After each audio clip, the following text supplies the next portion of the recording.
প্রিয় ছাত্র বন্ধুরা, আবার আমি তোমাদের সামনে এসেছি। আমি বিদ্যাচক্র স্কুলের শিক্ষক ধীরাজ কুমার দাস। তোমাদের মনে আছে, এর আগের ক্লাসে সমাস সম্পর্কে তোমাদের সামনে আলোচনা করছি এবং যে আলোচনাগুলি এর আগের ক্লাসে করেছি, আশা করি তোমরা বইটাকেও, ব্যাকরণ বইটাকেও সেগুলি দেখেছ এবং সমাজ সম্পর্কে অনেকটাই ধারণা তোমাদের হয়েছে। আমরা একটু মনে করে দেখো, সমাস নিয়ে আমরা এর আগের দিন দ্বন্দ্ব সমাস, তৎপুরুষ সমাস, কর্মধারয় সমাস সম্পর্কে আমরা আলোচনা করেছিলাম এবং সমাস সম্পর্কে আলোচনার ক্ষেত্রে আমাদের সর্বপ্রথম মনে রাখতে হয় অর্থ ছাড়া সমাস হবে না। অর্থাৎ যে দুই বা ততোধিক পদের অর্থযুক্ত পদের চেয়ে সমষ্টি, সেটাই হচ্ছে সমাস। এবং একটু মনে করে দেখো, আমরা অর্থের প্রাধান্যের বিচারে সমাসকে চার ভাগে ভাগ করেছিলাম। উভয় পদের অর্থ প্রধান বলেছিলাম দ্বন্দ্ব সমাস, পরপদের অর্থ প্রধান বলেছিলাম তৎপুরুষ সমাস, কর্মধারয় সমাসটাও পরপদেরই অর্থ প্রধান। বহুব্রীহি সমাস আজকে আমরা আলোচনা করব। বহুব্রীহি সমাস হল যে দুটি পদের মধ্যে সমাস হয়, পূর্বপদ এবং পরপদ। এই পূর্বপদ এবং পরপদ দুটো পদের কোনোটার অর্থ যদি প্রধান না হয়, তৃতীয় একটি পদের অর্থ যদি প্রধান হয়, তাকে আমরা বলবো বহুব্রীহি সমাস। বহুব্রীহি কথাটা মানে হলো, বহু মানে অনেক, বহু কথাটার মানে হলো অনেক, ব্রীহি কথার মানে হলো ধান্য, ব্রীহি কথার মানে হলো ধান্য। অর্থাৎ বহু ব্রীহি যার অনেক ধান আছে, যার বহু ধান্য সম্পন্ন ব্যক্তি। বহুব্রীহি নিজেই কিন্তু একটা বহুব্রীহি সমাস। শুধু মনে রাখবে যে বহুব্রীহি সমাসের ক্ষেত্রে পূর্বপদ এবং পরপদ কোনো পদের অর্থ প্রধান না হয়ে অন্য তৃতীয় একটি পদের অর্থ প্রধান হচ্ছে। যেমন ধরো, আমি বহুব্রীহি সমাসের একটি উদাহরণ এখানে বোর্ডে লক্ষ্য করো। ধরো আমি বললাম দশানন। দশানন, তোমরা দেখো 10 আনন, 10 একটা সংখ্যা, আনন মানে হচ্ছে মুখ। এখানে কিন্তু আমাদের ব্যাস বাক্য করতে হবে 10 আনন যার।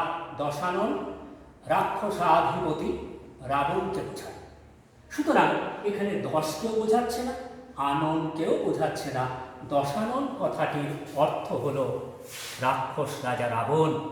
অর্থাৎ এক্ষেত্রে অন্য তৃতীয় একটি অর্থ প্রধান হচ্ছে। তেমনি আরেকটি উদাহরণ ধরো, মীনাক্ষী। মীনাক্ষী, মীনাক্ষী, মীন মানে মাছ, অক্ষী মানে চোখ। এখানে ব্যাস বাক্য মীনের ন্যায় অক্ষী যার। এখানে মীনকেও বোঝাচ্ছে না, অক্ষীকেও বোঝাচ্ছে না, অন্য একটা পদের অর্থ বোঝাচ্ছে। সেই জন্য এটাকে আমরা বলছি বহুব্রীহি সমাস। বহুব্রীহি সমাস অনেকগুলি ক্ষেত্রে হয়, যেমন মধ্যপদলোপী বহুব্রীহি, সহার্থক বহুব্রীহি, সংখ্যাবাচক বহুব্রীহি, ব্যতিহার বহুব্রীহি। এইরকম বহুব্রীহি অনেকগুলি ভাগ আছে। ব্যতিহার বহুব্রীহি গলাগুলি, গলায় গলায়ছে মিল, লাঠালাঠি, লাঠিতে লাঠিতে যে যুদ্ধ, ব্যতিহার বহুব্রীহি। আবার সহার্থক বহুব্রীহি, ধরো সহ অর্থে, সস্ত্রীক, স্ত্রীর সহিত বর্তমান, সস্ত্রীক হতে পারে। সশঙ্ক, শঙ্কার সহিত বর্তমান। এইভাবে আমাদের বহুব্রীহি সমাসের ধারণাটাকে গ্রহণ করতে হবে। শুধু মনে রাখবে যে বহুব্রীহি সমাসে পূর্বপদের এবং পরপদের কোনো অর্থ প্রধান না হয়ে তৃতীয় একটি অন্য পদের অর্থ প্রাধান্য লাভ করে। এবারে আমরা বলি পরের সমাস দ্বিগু সমাস। দ্বিগু কথাটির মানে হলো যোগফল। দ্বিগু কথাটির মানে যোগফল।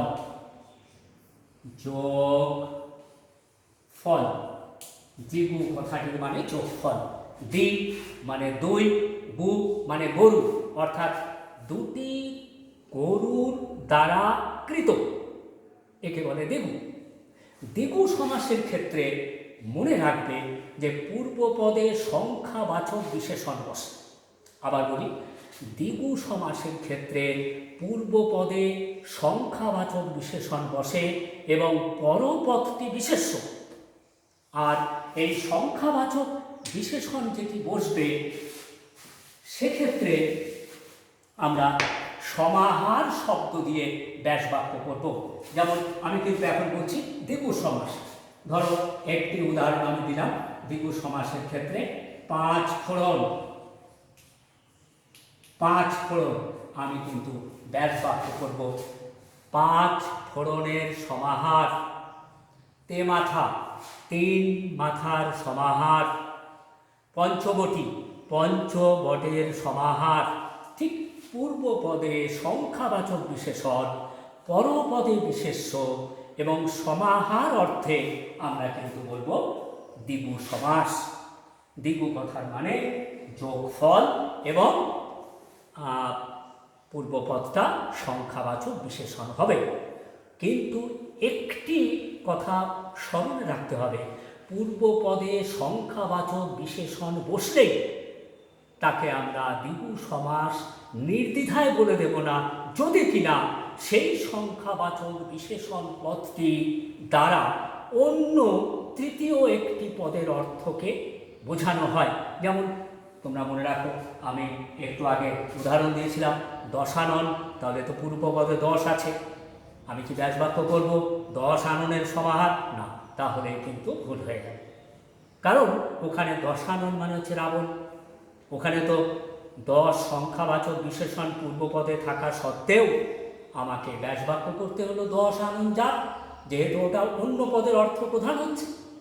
সেই জন্য পূর্বপদে সংখ্যাবাচক বিশেষণ থাকলেই যে সেটা দ্বিগু তা কিন্তু নয়, যতক্ষণ সেটা সমষ্টি বা সমাহার অর্থ না বোঝাবে। ক্লিয়ার? এবারে আমরা আসবো অব্যয়ীভাব সমাস। অব্যয়ীভাব সমাস আমরা আবারও বলি, পদের অর্থের প্রাধান্য অনুযায়ী সমাসকে আমরা চারটি দৃষ্টিকোণ থেকে দেখেছিলাম। উভয় পদের অর্থ প্রধান দ্বন্দ্ব সমাস, পরপদের অর্থ প্রধান তৎপুরুষ সমাস, পূর্বপদের অর্থ প্রধান অব্যয়ীভাব সমাস। অর্থাৎ যে দুটি পদের মধ্যে সমাস হচ্ছে তার পূর্বপদটি একটি অব্যয় অথবা অব্যয় স্থানীয় পদ এবং পরপদটি বিশেষ্য পদ, তাকে আমরা বলবো অব্যয়ীভাব সমাস। আবার বলি, পূর্বপদটি, এটা আমি মুছে দিলাম তোমাদের সুবিধার জন্য, যেহেতু আমরা অব্যয়ীভাব সমাস আলোচনা করছি। তাহলে পূর্বপদটা অব্যয় অথবা অব্যয় স্থানীয় এবং পরপদটি বিশেষ্য পদ হবে। এইবার অব্যয়ীভাব সমাসের ক্ষেত্রে আমাদের কতগুলি জিনিস মনে রাখতে হবে। সামীপ্য অর্থে, পর্যন্ত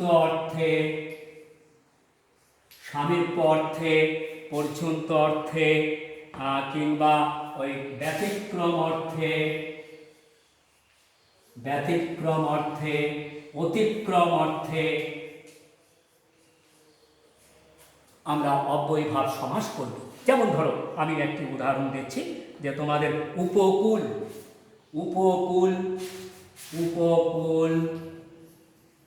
ব্যাস বাক্য হচ্ছে কুলের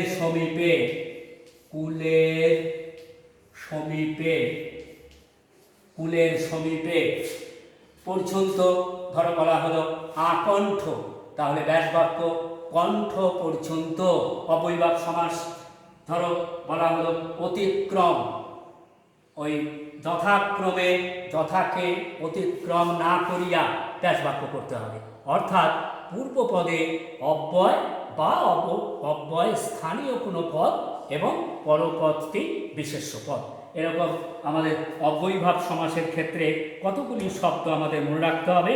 এক, অভাব, পর্যন্ত, সাদৃশ্য, বৈপরীত্য ইত্যাদি অর্থে। এবার আমরা অলোপ সমাস। দেখো, সমাসের ক্ষেত্রে বলেছিলাম যে যদি ব্যাস বাক্য করবার সময় যে বিভক্তিগুলি ব্যবহার হবে সেই বিভক্তি বা অনুসর্গ যখন পূর্বপদে ব্যবহার হচ্ছে সমাসবদ্ধ পদে, সেই বিভক্তিগুলো যখন লোপ পেয়ে যাচ্ছে সেটাকে আমরা বলছি সমাসবদ্ধ পদ। কিন্তু অলোপ সমাস হচ্ছে যখন পূর্বপদে বিভক্তি লোপ পাচ্ছে না, অর্থাৎ ব্যাস বাক্যেও যেমন বিভক্তিটা ছিল সমাসবদ্ধ পদেও বিভক্তিটা রয়ে গেছে। একটি আমি উদাহরণ দিচ্ছি। ধরো বললাম অলোপ সমাসটা আবার তিনটে সমাসের ক্ষেত্রে বেশি প্রযোজ্য হয়। একটা দ্বন্দ্ব সমাসের ক্ষেত্রে অলোপ দ্বন্দ্ব, একটা তৎপুরুষ সমাসের ক্ষেত্রে অলোপ তৎপুরুষ, একটা বহুব্রীহি সমাসের ক্ষেত্রে অলোপ বহুব্রীহি।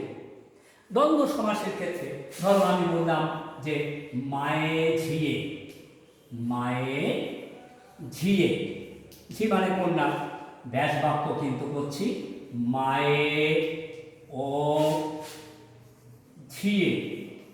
এখানে লক্ষ্য করে দেখো এই যে বিভক্তি, এই বিভক্তি কিন্তু সমাসবদ্ধ পদ বা সমস্ত পদে রয়েই গেছে, অর্থাৎ ব্যাস বাক্যের সময়ে যে বিভক্তির ব্যবহার আমরা করছি সমাসবদ্ধ পদেও যদি সেটা থেকে যায় তাকে আমরা বলবো অলোপ সমাস, অর্থাৎ লোপ পায়নি, বিভক্তি লোপ পায়নি।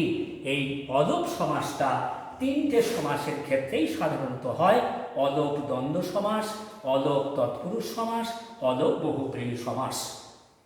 এবার আমরা বলি নিত্য সমাস। নিত্য মানে কি? সতত, সবসময়, অর্থাৎ যে সমাসের ব্যাস বাক্য হয় না, যে সমাস স্বল্প ক্ষেত্রেই ব্যাস বাক্য করা যাচ্ছে না তাকে আমরা কিন্তু বলছি নিত্য সমাস। নিত্য সমাসের উদাহরণ দিই।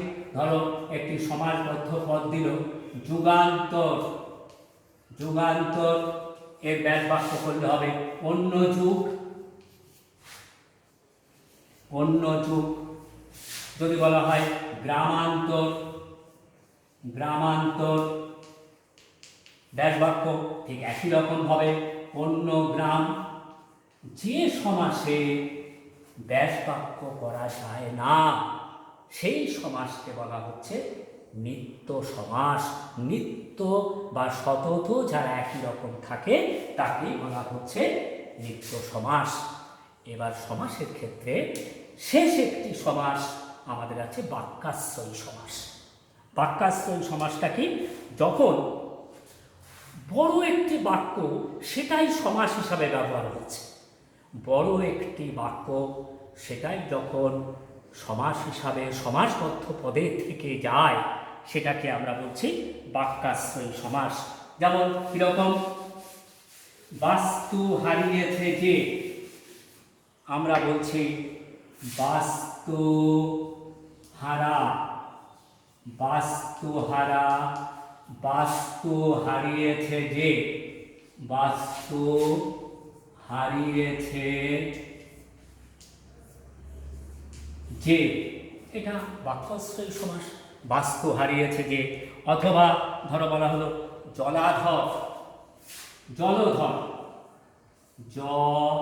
জলধর, জল ধারণ করে যে, জল ধারণ করে যে।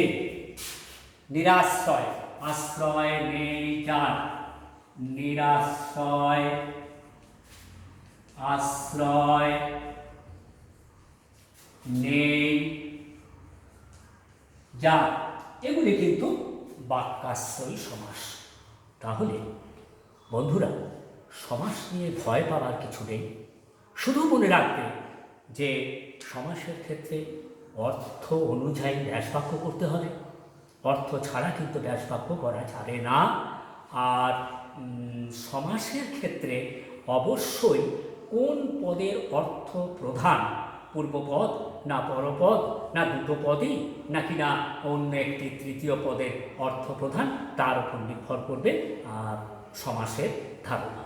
এবারে সমাস সম্পর্কে আলোচনা আমরা এখানেই শেষ করছি।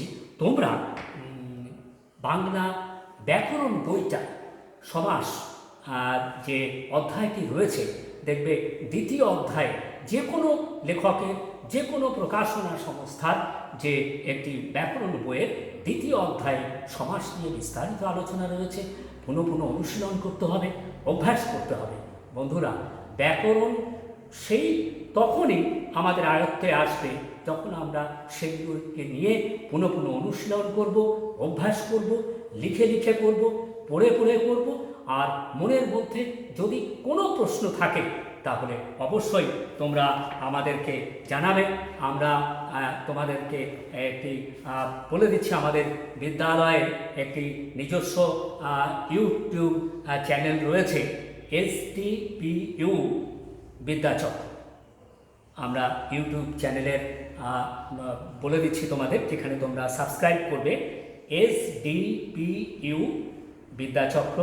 এখানে সাবস্ক্রাইব করবে এবং পরবর্তী সমস্ত ক্লাসের নোটিফিকেশানের জন্য বেল আইকন প্রেস করবে। এবং ক্লাস সম্পর্কিত কোনো প্রশ্ন থাকলে আমাদের কমেন্ট বক্সে কমেন্ট লিখে জানাবে।